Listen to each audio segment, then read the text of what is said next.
This practical is a rich short crust pastry based egg custard. So I've previously made the rich short crust pastry that can be found in a different YouTube video of how that's made. The rich one just has the sugar in it, and obviously it's enriched with an egg rather than using water to bind it together. So the filling is what I'm going to make first of all. So within a pan here, I am going to be heating up 300 millilitres of cream. Now if you don't want it as rich, you can do half and half milk and cream, and then I am going to be adding vanilla pod to it.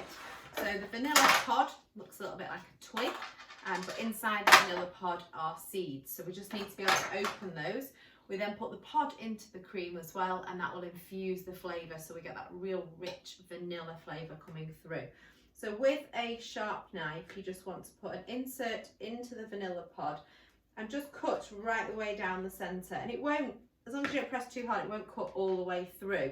But you should be able to open up the vanilla pod. So where I've put the cuts, I can open it up, and then I'm going to push my knife and drag all the way along from one end to the other. What you get is this black paste. And each one of those are those tiny little dots that you often see in ice cream or a vanilla flavoured yoghurt. And they are the seeds. So I'm going to pop that into there. Just push, make sure I've got the rest of it out as well. Ooh, a little bit left on the chopping board. Pop those in. And then, like I said, I'm going to add this in to infuse it even more, so we get that real rich vanilla flavouring. So once that's done, I'm going to leave that for now. Obviously the sugar and the eggs are going to mix together, and we'll add those separately. And I've got a little bit of nutmeg to be grated over the top. So in the meantime, I'm going to just roll out the rich short crust pastry. So this has been rested for a while. I'm just going to pop a little bit of flour onto the work surface, and I'm going to make some individual egg custards. Forgot what I was making them. So I'm putting them just into a fairy cake tin.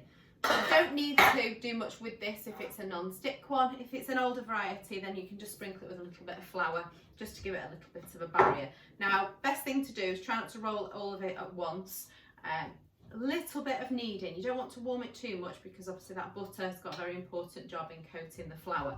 And then flour on the rolling pin, flour on the worktop, and we're just going to very, very gently roll it as thin as we can get it. Now, with it being a rich short crust, it's a lot more delicate, so it's prone to cracking a lot easier. A lot easier. So if yours is cracking as you roll, mine's not too bad. I'm being very, very careful. I'm being very slow and steady with the rolling. If yours is cracking, a tip can be to roll it between two pieces of greaseproof paper. It just holds it together a little bit more, and then you can peel the greaseproof paper off. It's just when your pastry's a little bit more sticky, which is common with rich short crusts. I'm going to roll it out as thin as I can, as slowly as possible. Don't want to go paper thin, but it will, if you've not rubbed it in properly, there will still be a slight rise if any of that starch hasn't been coated by the flour with the shortening process. It may still puff up a little bit, even though we're using plain flour, because of that gelatinization of the starch molecules. So you can go as thin as possible, because it will go a little bit thicker as it bakes.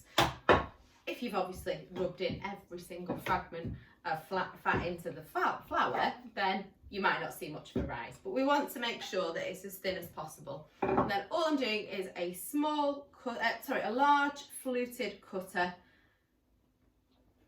Wiggle around, doing them as close as possible, and then obviously we're just going to lift them up carefully, making sure they're not stuck to the worktop, like so, and pop them in. And an egg custard is an open miniature pie, so we're not going to put a lid on it. We're going to fill that with the egg mixture, so just make sure it's completely sealed and no cracks, because obviously if the egg seeps through underneath, you can have problems trying to get it out. So you just want it to be a whole piece of pastry. So each one, pop them through, very gently easing them into the shape of the cutter, of the container, the tray. Pop them down, and then they'll be ready for us to pour. Keeping an eye all the time on your cream. Bear in mind it's a conduction, because the heat is coming up from the bottom. So that cream at the bottom is going to get that heat first, then we're going to get that rolling boil as the convection starts to go through. So you do want to stir it so it doesn't all start to coagulate at the bottom. So mine now, a little bit of steam coming off it. So I'm just going to get this last one in, which is wanting to stick to the worktop. Let's see if I can get it up. Yeah, just about. Prise it off the worktop. Pop that one into there just as a little bit of preparation. Obviously I'll finish the rest of those off the camera. Now that is near enough ready. So what we want to do is crack our eggs into a bowl, mix them round, and then we're going to sieve it so that we get rid of the vanilla pod. We don't want that to go into the cakes, into the egg custards. So crack 2 eggs into here. Now we don't add the egg into the cream, it's too hot. We want to add the cream on top of the egg, so as obviously we get some air going through it, it will cool down further. So this is going to be whisked with the sugar, and then we add the cream into it, and that's basically making a custard. That's all we're doing. We're making a custard, and then it will continue to set when we pop it into the oven. So whisking that up, adding in our sugar for the sweetness, we get a little bit of a paste. Whisk all that around, make sure they are mixed.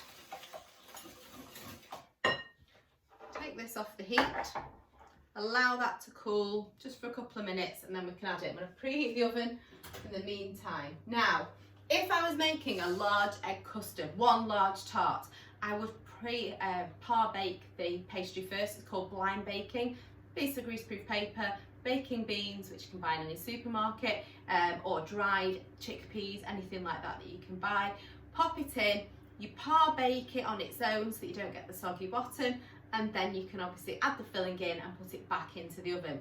When we're doing the little ones and there's not as much cooking time, it is okay just to cook them all as one, so that's what I'm going to do today. You've got that option if you want to make a large egg custard, of making sure that you do some blind baking. So that is now mixed round.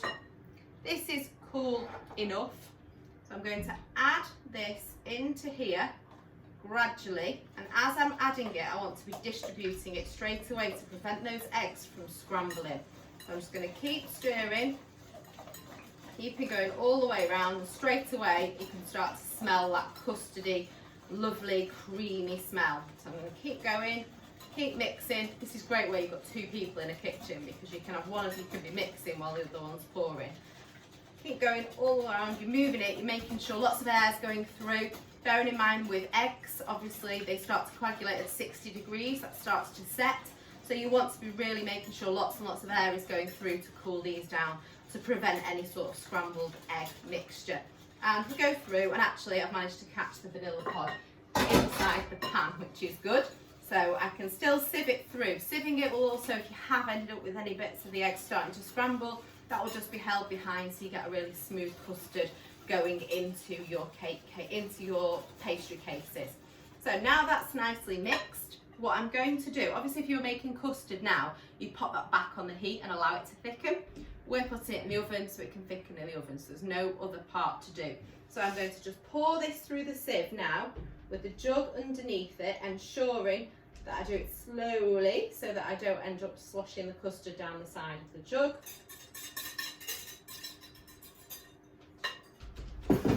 Mix that through, caught any last bits, and this is my custard ready to go in. So all I'm going to do now is add the custard mix. Now don't overfill them because they expand. As it sets, it will go thicker and it will also grow in size. So we want to make sure that there's some breathing room, allow some time, some space for it to rise. So that will be how all of them will look. I will obviously continue to do this with the rest of the pastry and get a full batch. Then once that has been done, tiny mini little grater, obviously use it on like the zesting side, watch your knuckles, and then just for a little bit of a quality finish, you want to top it with the nutmeg. So I'm going to carry on now, making some more pastry cases, popping in the custard and getting the nutmeg on the top. Then we'll pop it in the oven and I'll show you a finished product once they're baked.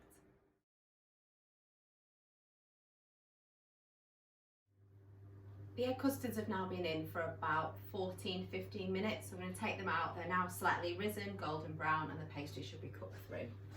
So